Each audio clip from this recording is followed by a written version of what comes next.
వారం రోజులుగా కురుస్తున్న వర్షాలతో కరీంనగర్ జిల్లాలోని దిగువ మానేరు జలాశయం జలకలను సంతరించుకుంది. ప్రాజెక్టు పూర్తి స్థాయి నీటి మట్టం 24.34 టీఎంసీలు కాగా మోయతుమ్మెద వాగు మిడ్మానేరు ప్రాజెక్టు ద్వారా వస్తున్న వరదతో నిండు కుండలా మారింది. దీంతో సాయంత్రం ప్రాజెక్టు నీటి సామర్థ్యం 16.958 టీఎంసీలకు చేరుకోవడంలో మంత్రి గంగుల కమలాకర్ 10వ గేట్ స్విచ్ ఆన్ చేసి క్రస్ట్ గేట్లను తెరిచారు. 6 గేట్ల ద్వారా దాదాపు 12,000 క్యూసెక్కుల నీటిని విడుదల చేశారు.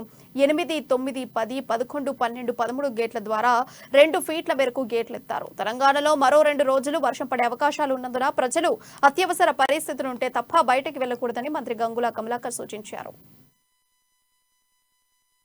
ఈరోజు వరద ఒకటేసారి అవడం వలన మిడ్మానేరులో సుమారు 20 టీఎంసీ నీరు వచ్చడం జరిగింది. గతంలో ఒక 10 రోజుల క్రితము ఎల్ఎండి కోసం నీళ్లు రావాలని చెప్పేసి మిడ్మానేరు ఉపయోగించడం జరిగింది.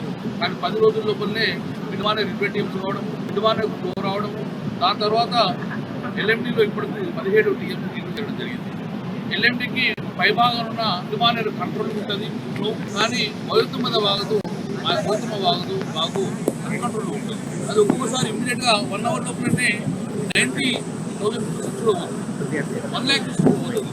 అందుకే ఇమ్మీడియట్గా ఆ ఒక ఫ్లో పెరుగుతుంది. కాబట్టి ఈ ఎల్ఎండిలో 20 టీఎంసీ కనిపించకూడదు అని చెప్పేసి 17 టీఎంసీ కంట్రోల్గా